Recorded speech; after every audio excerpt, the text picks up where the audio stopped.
വയനാട്ടിൽ വമ്പൻ ഭൂരിപക്ഷത്തോടെ ജയിച്ചു കയറിയ പ്രിയങ്ക ഗാന്ധി നാളെ ലോക്സഭ അംഗമായി സത്യപ്രതിജ്ഞ ചെയ്യും എന്നാണ് ലോക്സഭയിൽ നിന്ന് ലഭിക്കുന്ന വിവരങ്ങൾ. 28-നാണ് സത്യപ്രതിജ്ഞ. ഇനി ഇപ്പോൾ സോഷ്യൽ മീഡിയ പരതുന്നത് പ്രിയങ്ക ഗാന്ധിക്ക് എന്ത് കിട്ടും, പ്രിയങ്ക ഗാന്ധിക്ക് എത്ര രൂപയായിരിക്കും ശമ്പളം, പ്രിയങ്ക ഗാന്ധിയുടെ ആസ്തി എത്ര, അതാണ് സോഷ്യൽ മീഡിയ പരതുന്നത്.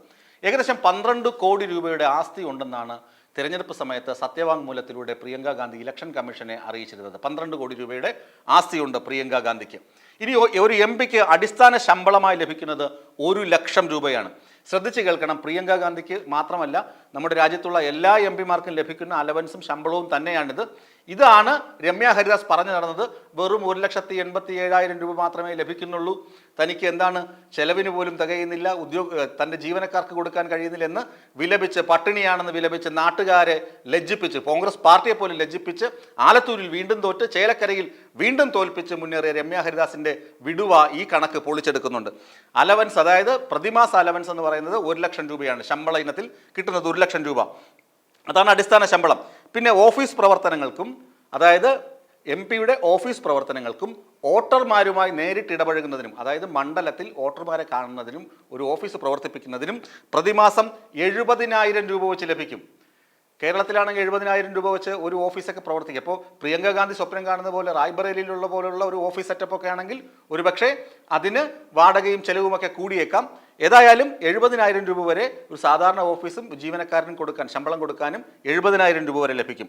പിന്നെ പാർലമെന്റ് സമ്മേളന കാലം, ഇപ്പോൾ ശീതകാല സമ്മേളനം നടക്കുകയാണ്. പാർലമെന്റ് സമ്മേളന കാലത്ത് 60,000 രൂപ അഡീഷണൽ ആയിട്ടുള്ള അലവൻസ് ഉണ്ട്. 60,000 രൂപ ഓരോ സിറ്റിങ്ങിന് 2,000 രൂപ അല്ലാതെ ദിവസവും ലഭിക്കും.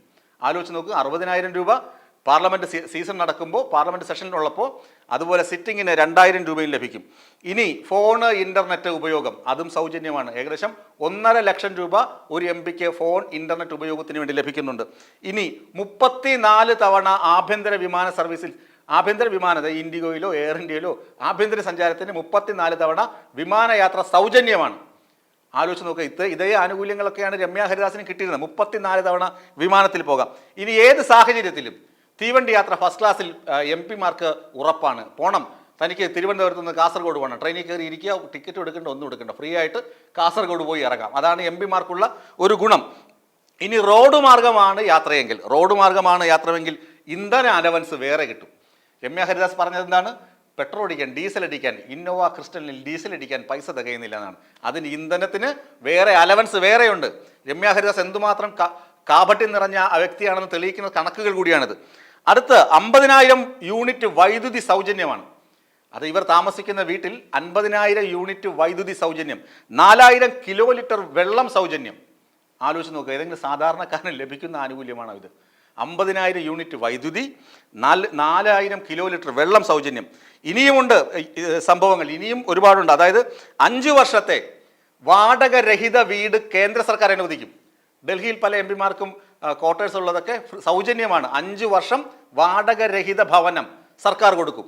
ഇനി ഇതൊന്നും പോരായെങ്കിൽ നിങ്ങൾ വേറൊരു വീട് എടുക്കുകയാണ്, വീട്ടിൽ താമസിക്കുകയാണ്, 2 ലക്ഷം രൂപ വരെ വീടിനുള്ള അലവൻസ് കേന്ദ്ര സർക്കാർ കൊടുക്കും. 2 ലക്ഷം രൂപ വരെ പ്രതിമാസം കൊടുക്കും. ഇത്രയുമൊക്കെയാണ് ഒരു എം പിക്ക് ലഭിക്കുക. 1 ലക്ഷം രൂപ പ്രതിമാസ വരുമാനം, 70,000 രൂപ ഓഫീസ് പ്രവർത്തനത്തിന്, പാർലമെന്റ് സമ്മേളന കാലത്ത് 60,000 രൂപ എക്സ്ട്രാ അലവൻസ്, ദിവസ അലവൻസ് 2,000 രൂപ, ഫോണിനും ഇന്റർനെറ്റിനും കൂടി 1.5 ലക്ഷം രൂപ, 34 സൗജന്യ വിമാനയാത്രകൾ, ഏത് സമയത്തും ഫസ്റ്റ് ക്ലാസ് ട്രെയിൻ യാത്ര, 50,000 യൂണിറ്റ് വൈദ്യുതി സൗജന്യം, 4,000 കിലോ ലിറ്റർ വെള്ളം സൗജന്യം. ഇനി ചികിത്സാ സൗജന്യം. സർക്കാർ ആശുപത്രികളിലും സ്വകാര്യ ആശുപത്രികളിലും എം പിമാർക്കും കുടുംബാംഗങ്ങൾക്കും ചികിത്സ സൗജന്യമാണ്. ഇതാണ് പ്രിയങ്ക ഗാന്ധിയുടെ കണക്ക്. പ്രിയങ്ക ഗാന്ധിക്ക് മാത്രമല്ല, പ്രിയങ്ക ഗാന്ധിയെ കുറ്റപ്പെടുത്താനോ ഇകഴ്ത്തി കാട്ടാനോ അല്ല ഈ കണക്ക് പറയുന്നത്. നമ്മുടെ എം പിമാർ വാങ്ങുന്ന ശമ്പളവും അലവൻസുമാണ്. ഇത്രയൊക്കെ കിട്ടിയപ്പോഴാണ് ആലത്തൂരിലെ എം പി ആയിരുന്ന രമ്യ ഹരിദാസ് അയ്യോ എനിക്കൊന്നും കിട്ടുന്നില്ലേ, എനിക്കൊന്നും തികയുന്നില്ലേ എന്ന് വിലപിച്ച് നടന്നത്. അപ്പോൾ എന്തുമാത്രം കാപട്യമാണ് അവർ കാണിച്ചത്. അത് ജനം തിരിച്ചറിഞ്ഞത് കൊണ്ടാണ് രമ്യ ഹരിദാസിനെ ആലത്തൂരുകാർ ആദ്യം തോൽപ്പിച്ചത്, രണ്ടാമത് ചേലക്കരക്കാരും തോൽപ്പിച്ചത്. പ്രിയങ്ക ഗാന്ധി എന്ത് വന്നാലും സത്യപ്രതിജ്ഞ ചെയ്ത് നാളെ എം പി ആകും. അവർക്ക് എല്ലാവിധ അഭിവാദ്യങ്ങളും.